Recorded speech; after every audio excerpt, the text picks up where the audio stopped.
Back at it again. It's 4:30 at the moment, just waiting for Kyle to get here so we can get out of here pretty quickly. It's the last weekend of Barramundi Open season here in Queensland, so it's our last opportunity to really get a good fish in here. There's a lot of fresh water around last week, a lot of rain dropped here in Townsville, which is good, but can make things difficult in terms of fishing. So we're looking at a big day today to fish both sides of the tide.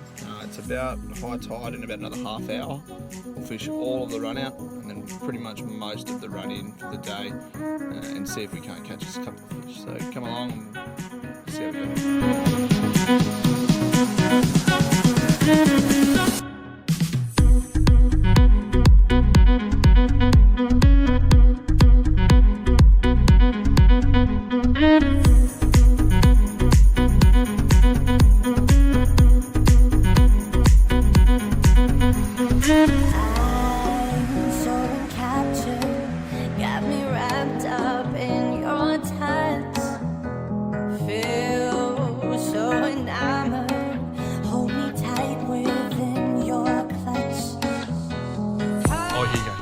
Here, you're going to catch a fish here.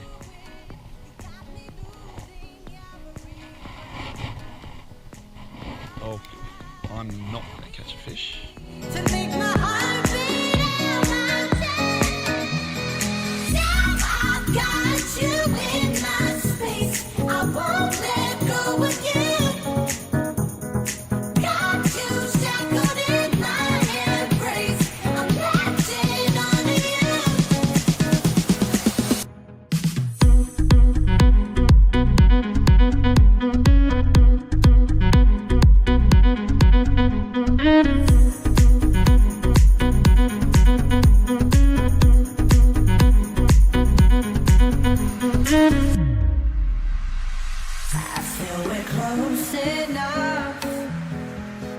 Wow, so just worked this little structure over behind us there and thought I just got whacked by something. I've absolutely been hammered by a ginormous cod. Have a look at the size of that. Have a look at the size of this thing, man. Wow. Just decided to work it pretty slow. I'm only using a 1/6 jig head. It's quite a deep structure here, but that is enormous. I'm going to say that's nearly 50 centimeters, if not more, on a slightly smaller bait. Getting the job done. Wow. I'll put him on the brag mat. We'll get a photo of him. Woo! That's pretty cool.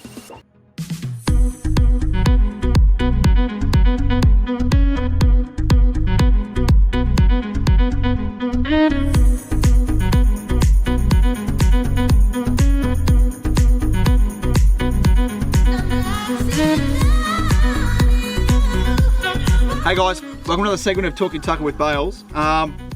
Furthering on from last week with, or the last episode, sorry, with the change of bait. After catching a couple of fish, your bait gets obviously quite ripped up. Now I'm not sure if you can see that very well, but it's obviously it's had a couple of fish have a go on it. It's got marks all over it, and I'm just finding that I'm losing its weedless ability due to that fact. So obviously last night, the nights before, I've had some I suppose baits pre-rigged using the snake locks, chin locks method on the top of my bait here. So I suppose my advice to you is to A, make sure you're using the right bait, make sure it's swimming effectively and never scringe on it, and B, always have a bait rigged up ready to go. We know that we're going to be on the water for a fair few hours today, so I've put a little bit of time and effort into making sure I have that prepared, but ultimately, quick as that, ready to go. Same style of bait, slightly different colour, ready to go. Hopefully we can catch some fish. Thanks for watching. See you again out in the water soon. Oh!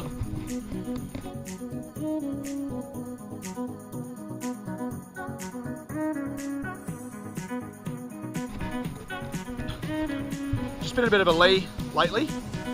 Just hooked up with this nice jack once again on the fish arrow. 4.5 inch. Ah!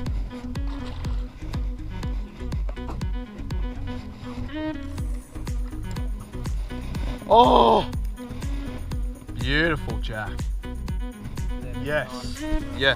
There we go. It's been really slow this morning. We're fishing a lot of good structure, but it has been super slow. Here we have, I'm going to say a mid-40s edition. Man, these things go like a freight train. You can see there's not really much, just a few submerged little sections here. We're just working this bank. We've been looking for something to find to give us that bit of hope, and I think this fella's it. So I don't normally take a mangrove jack home. This is the first one I've taken home all year. I'm going to take him home for a feed. Amy and I are really dying to get a nice fish, a nice meal fish here. So we'll get him on the brag, mate, take a couple of photos, and we'll get him on ice sooner than later.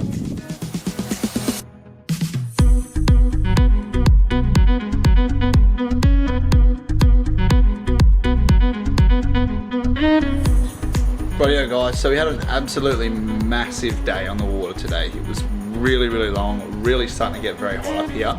It was pretty epic. I mean, we started off this morning really quickly in about an hour and a half, bagging a couple of really nice fish, nice jack, nice cod, and then quite literally nothing for about 3 or 4 hours. It was a real grind, it really was. I suppose push at the front of this creek here and land on massive schools of barramundi, like big barramundi. The GoPro didn't unfortunately record any of it, but I lost a fish that was easily 80 centimeters big.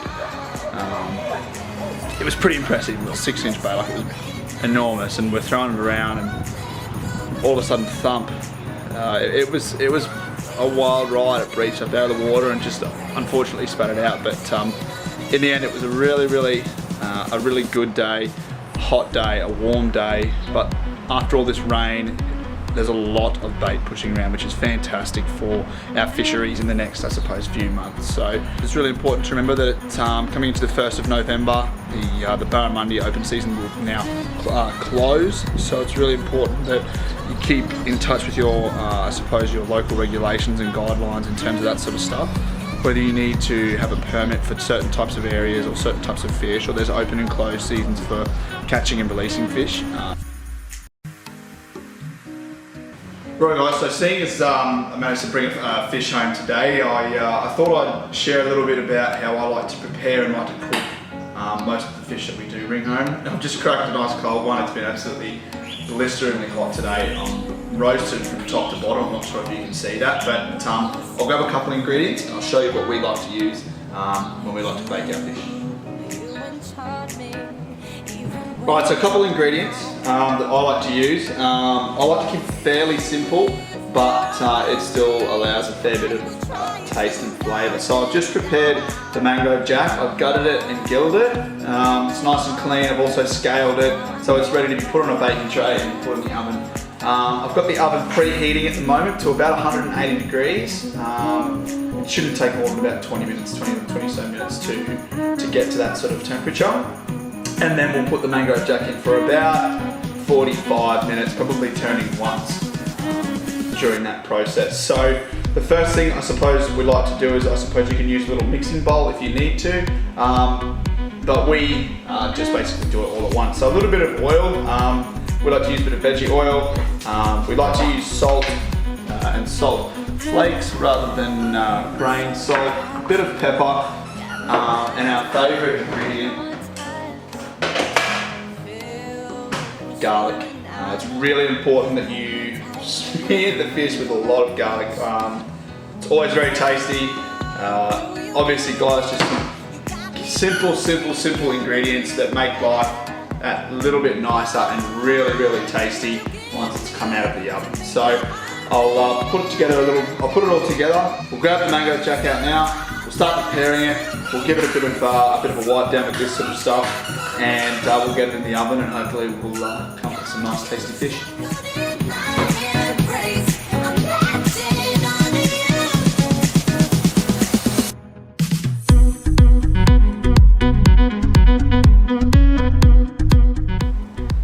Alright, so I've got my mangrove jack here.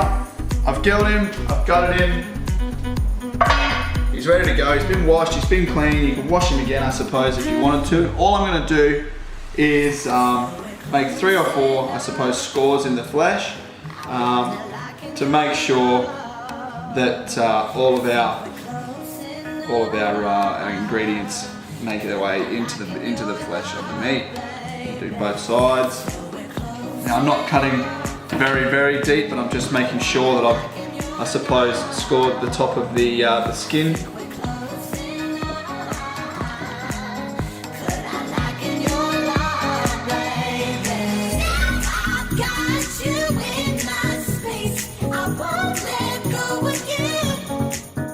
Now you can do this one of two ways. You can, I suppose, season the fish, then put it on your baking tray, or you can, I suppose, do it half and half. Some people might want to put a bit of salt on the bottom of the baking tray to help, I suppose, give it some flavour.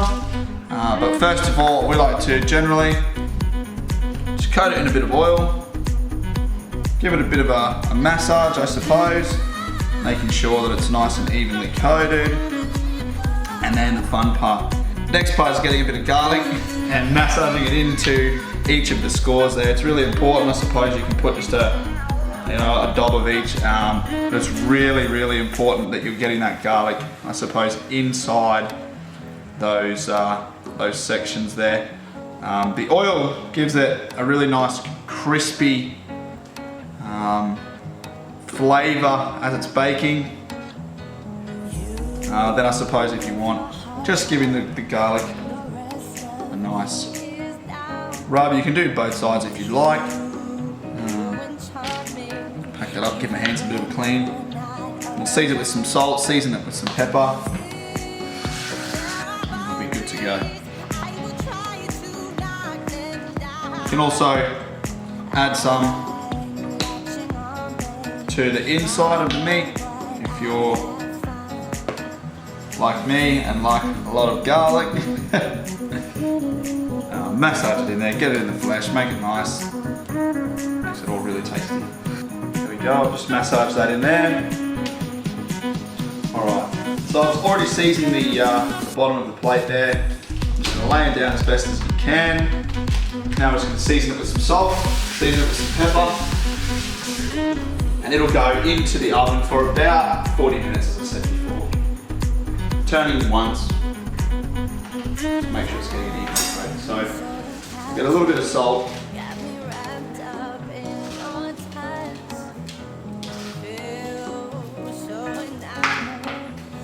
A little bit of pepper.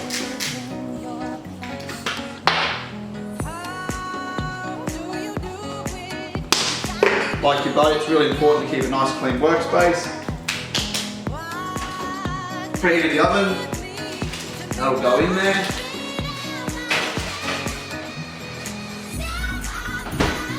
We'll whip up some nice fish and chips to come with it. You can't obviously have fish on a Saturday night without making some nice home style chips. So we'll leave it in there for about 40 minutes and we'll see you again on the other side when it's nice and cooked. Alright, so Jack's been cooking now for a little while. We'll grab him out, have a look at him on the plate, eh?